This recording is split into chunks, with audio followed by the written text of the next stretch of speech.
Narito po ang mga inaabangan nyong segment dito sa Pit Games TV, ang kwento ng ating Breeder of the Week.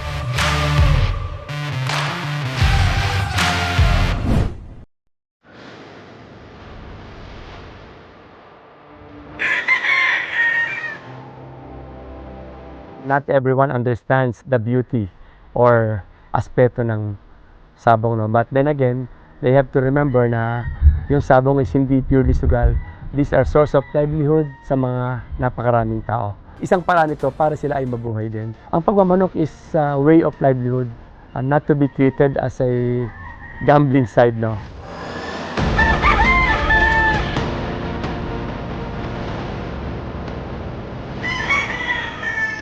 Magandang araw mga ka-excellence. Ako po si JC Dima Felix ng Lead Strong Game Farm dito sa Balayan, Batangas.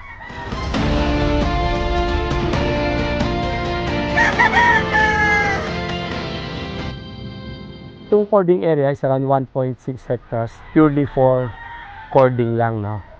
Nakaseparate yung area ko ng breeding, nakaseparate din yung ranging area ko. Every year, we try to produce around 1,200 stags, banded stags.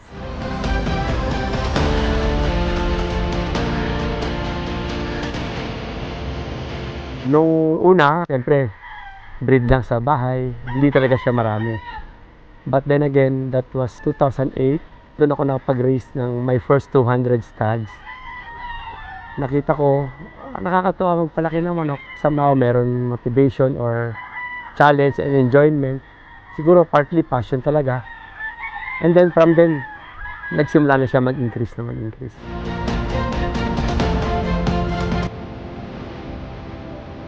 Hands down na yun, pinaka gusto ko talaga is breeding. No? I like the challenge of raising healthy chickens. No? Napakalaking challenge. But then again, ang sarap ng pakiramdam seeing them from the breeding pen up to the cording area. Sa akin talaga, yun talaga yung all-time high nung nakikita mo yung sisi mo from day 1 up to the cording stage.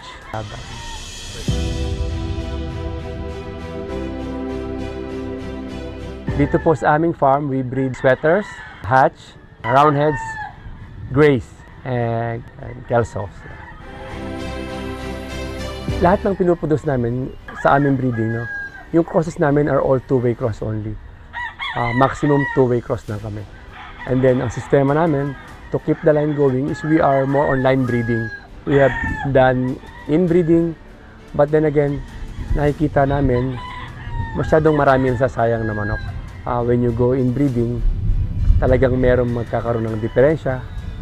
Some will not be as healthy as the others. At meron talagang inbreeding deficiencies kapag inbreeding. So, for the past couple of years, we do line breeding talaga to keep our lines.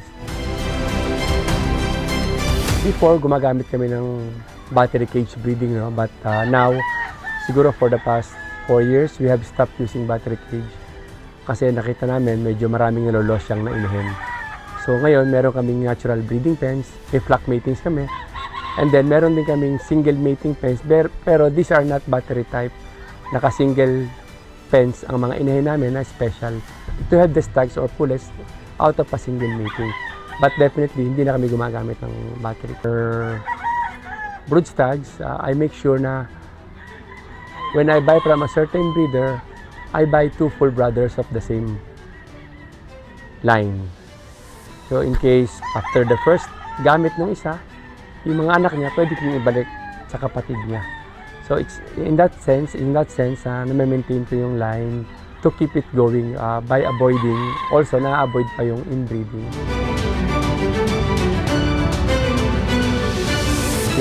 It's a very general practice, Doc, no?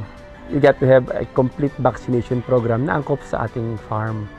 Pangalawa, supplements and medical sa product nila, which is nakikita natin, they're the most effective when it comes to raising healthy birds and chickens. Tax specialist, by providing us yung mga assistance and technical help when it comes dito sa mga health ng ating mga manok. Their product are really good.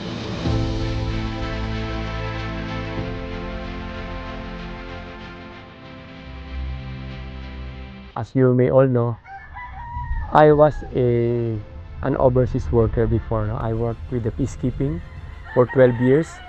And then these roosters, yung pagbibreed ng manok, ito yung nagpauwi sa akin sa Pilipinas. So you could just imagine how grateful and blessed we are to take care of chickens, and at the same time, ito rin yung livelihood namin. So we are really blessed to be doing this kind of livelihood. No? This chicken breeding, chicken business is our main source of livelihood sa pamilya ko, at ganoon na rin sa mga taong nagtatrabaho para dito sa farm. Ang advice ko lang talaga dun sa mga gustong pasukin itong pagmamanok, kailangan buo yung loob mo, yung passion mo, nandyan, yung hilig mo. Kasi kung hindi mo to hilig, may hirap. Kasi kung hindi mo 100% passion itong pagmamanok, marami siyang kukuhanin sa'yo, no? Financial mo, yung resources at energy mo, time sa pamilya. So, before you go into serious breeding, you have to know all of these factors beforehand. Para pag nandiyan ka na, hindi ka na magugulat na ganito pala yung pagbibreed ng manok. Another thing, you got to start with the right bloodline, no? Hindi madaling hanapin, hindi madaling pagdesisyonan, but then again, mag-isimula ka sa konting bloodline lang, and then eventually, makikita mo na ito palang bloodline, ito yung mga gusto ko. So gusto po natin pasalamatan unang-una si Lord, no, for allowing us to enjoy the sport we love. Ito yung nagbigay sa atin ng livelihood. Thank you sa pamilya ko, sa asawa ko, for understanding, at sa Excellence Family. Maraming salamat for always being here para supportahan itong farm. Doc Ayong, Boss Yulo, Technical, Sales, and Marketing, maraming salamat. Muli po, ako po si JC Dima Felix ng Livestrong Farm sa Balayan, Batangas. Pit Games TV, Pride, Passion, Prestige.